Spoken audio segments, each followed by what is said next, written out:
महाराज जी, आपसे बात करने के बाद प्रॉब्लम पता है क्या हो जा रही है कि अब हनुमान जी के प्रति जो जो लगाव है, इसलिए शायद इतने सारे लोग, इतने करोड़ों लोग आपसे कनेक्ट करते हैं, आपको रेगुलरली सुनते हैं कि जिस जिस भाव से आप उनकी बातें बता रहे हैं, ऐसा लगता है कि अब कई लोगों की हनुमान जी को खोजने की यात्रा शुरू हो गई होगी। तो एक सवाल इससे ही निकलता है कि हनुमान जी को ढूंढे कहाँ? आपने कहा पवन है, वो दिखाई नहीं देंगे, वो होंगे हो सकता है श्वास के माध्यम से।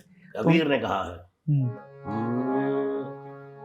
मोको कहाँ ढूंढे रे बंदे, मैं तो तेरे पास में। श्री हनुमान जी हर समय हर व्यक्ति के साथ, जिसके भीतर एक श्वास जा रही है आ रही है, श्री हनुमान जी ही। खोजने जाने की जरूरत ही नहीं है। काहे रे बन ढूंढन जाई, गुरुदेव नानक ने कहा, सर्व अलेपा सदा एक रस तो ही संग समाई। वो बस इतना ही भेद है, वो शिव है हम जीव है, वो परमात्मा है हम आत्मा है, चिदानंद में देह तुम्हारी। लेकिन हम हैं कौन? ईश्वर अंश जीव अविनाशी। कितनी दौड़ है भाई। परमात्मा ने अपने भीतर से एक आत्मा को विलग किया। भगवान को क्या बोलते हैं? परमात्मा। परमात्मा। हमको क्या बोलते हैं? आत्मा। आत्मा। शब्द कितना फर्क रखे परम का। वो परम आत्मा है, हम आत्मा है। भगवान ने अपने से विलग किया, मनुष्य की योनि में डाल दिया। उसके बाद कहा अच्छे कर्मों के अनुसार चलोगे तो श्रेष्ठ योनि मिलती रहेगी, नहीं तो आगे कुत्ते बिल्ली ये सुअर शूकर ये सब योनियां हैं, जितनी 84 लाख योनियां जो बताई जाती है। तो भाई अच्छे कर्म करोगे तो एक दिन मुझे पालोगे। इतना ही दौड़ है। भगवान ने अपने से दूर किया और कहा आओ मुझे पालो बस। कुछ सगुण और निर्गुण में भेद क्या हो जाता है? जैसे एक भगवान ने ऊपर खड़े हैं भगवान, और भक्त को कहते हैं आ जाओ मुझे पालो, आओ चढ़ जाओ ऊपर सीढ़ी। तो भक्त ने कहा प्रभु देखो, आप तो ऊपर खड़े हैं, सीढ़ी भी लगी है, लेकिन हम पर हमारे पास वो साधन नहीं है, वो आपको पाने के लिए हमारे पास क्वालिटीज नहीं है कि चढ़कर ऊपर आपके पास आए। तो लेकिन प्रभु सीढ़ी से दोनों काम होते हैं। सीढ़ी से ऊपर भी जाया जाता है और सीढ़ी से नीचे भी आया जाता है। तो प्रभु हम नहीं आ सकते तो आप ही उतर के आ जाओ जी।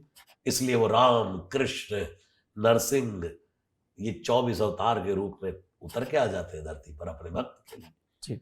विप्रदेन सुरसंत हित लीन मनुज अवतार। रिलेशनशिप के कमिटमेंट को लेकर ये जो दौर है वो बहुत ज़्यादा क्रिटिकल है। लोग शादी के बाद भी यहाँ वहाँ भटकते रहते हैं, दूसरे रिश्तों में खुद को उलझाते रहते हैं। रावण ने जब ये गलती की तो विभीषण ने उनसे कहा था कि सो पर नारी लीलार गुसाई तजौ चौथ के चंद्र की नाई। यानी अगर अपनी स्त्री को छोड़कर अगर कोई दूसरी नारी की तरफ आकर्षित होता है या रिश्ता बनाता है तो चौथ के चंद्रमा की तरह प्रभु से त्याग कर देते हैं। तो यंगस्टर्स को अगर इस बारे में थोड़ा सा आप मार्गदर्शन करें और बताएं कि रिलेशनशिप का कमिटमेंट कितना इंपॉर्टेंट है। देखिए, भगवान श्री राम, लक्ष्मण और श्री सीता जी पंचवटी में विराज रहे हैं। उसी समय एक बाहर की नारी की एंट्री हुई जिसका नाम है शूर्पणखा। शूर्पणखा रावण के बहिनी। बिहार में तो तुलसीदास जी की भाषा देखो, बहिनी बहुत खूब। ये राम शूर्पणखा रावण के बहिनी, दुष्ट हृदय दारुण जस अहिनी। अहिनी सांपनी आई मां। पंचवटी सो गई एक बारा, बिकल भई लखी जग जुगल कुमारा। दोनों भाइयों को देख करके मोहित हो गई। एक पे मोहित नहीं हो रही, दोनों पे मोहित है, कोई भी अपना ले जी। अब राम जी ने देखा और देख करके शूर्पणखा को सोचा तो दौड़ के लक्ष्मण के पास गई। हे बहुत सुंदर, उनसे विवाह करने का।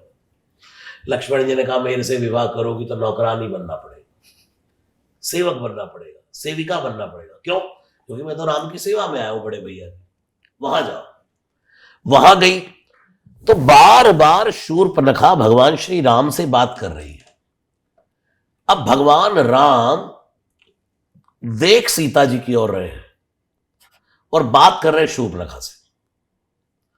जैसे शूर्पणखा ने कहा तुम सम पुरुष नमो सम नारी, तुम्हारे जैसा कोई पुरुष नहीं, मेरे जैसी नारी नहीं, यह संजोग विधि रचो बेचारी। इसका अर्थ है कि यह भी था कि आप जैसा वो पुरुष नहीं जो रावण को मार सके, कोई और नहीं, और मेरे जैसी कोई नारी नहीं जो उसको मरवा सके। अगर इसका आध्यात्मिक जी जी जी, तो भगवान राम यहां शिक्षा दे रहे हैं, बात कर रहे हैं शूर्पणखा से, देख रहे हैं सीता की ओर। सीता जी की ओर जी। आज शादी के बाद, विवाह के बाद, हम सबके जीवन में भी यदि किसी गलत पुरुष का या किसी स्त्री का प्रवेश हो तो भगवान राम की इस कथा से हमें सीखना चाहिए कि निगाह में हमारी धर्म पत्नी है। बात कर रहे हैं शूर्पणखा से कि जीवन में कभी ऐसी किसी नारी या किसी पुरुष का प्रवेश हो तो उस समय अपने आप को बड़ा सावधान करने की आवश्यकता है। विभीषण ने खुले चौक में कहा था, है रावण सो परिनार लीलार गुसाई। जो पर नारी को बुरी दृष्टि से देखता है, तजौ चौथ के चंद्र की नाई, भगवान उसको चौथ के चंद्रमा की तरह त्याग देते। यानी कि चौथ की चंद्रमा क्या, उस चंद्रमा को भगवान श्री कृष्ण ने देखा तो उनको कलंक लग गया जी। अब आप देखो, अगर आपको पता लग जाए कि आज की रात वो चंद्रमा देखो तो आपको कलंक लगेगा, तो आप चुपचाप अपनी गाड़ी में ड्राइव करते हुए या बैठ के जाए ऊपर देखोगे जी कि यार कोई कलंक ना लग जाए। जी। तो आप उस चंद्रमा को नहीं देखना चाह रहे क्योंकि मुझे कलंक लग जाएगा। उस व्यक्ति को भगवान भादों की चौथ का चंद्र समझ लेते हैं जो पर स्त्री को बुरी दृष्टि से देखता है। फिर कहा विभीषण ने, काम क्रोध मद लोभ सब नाथ नरक के पंथ, सब परिहरि रघुवीर ही भजौ भजई जेहि संत। ऐ काम क्रोध मद लोभ सब रावण नाथ नरक के पंथ। है रावण, नाथ कह रहा विभीषण रावण, मैं तेरे आगे हाथ जोड़ता हूं भाई, ये सीता को परनारी पे बुरी दृष्टि मत कर। तू जगदम्बा को हर के ले आया है, तुझे भगवान कभी माफ नहीं करेंगे। इसलिए आज के युवानों को और देखिए एक बात और कहना चाहूंगा जी, जो व्यक्ति अदर रिलेशनशिप में रहता है उसकी जिंदगी का व्यापार कभी सेट नहीं हो सकता। ओके। उस व्यक्ति का आगे प्रगति का मार्ग रुक जाता है, वो उल्टे कदम चलना शुरू कर देता है। जिसके जीवन में ये सब दुर्गुण आने लग जाते हैं, फिर वो उल्टी गिनती शुरू हो जाती है उसकी।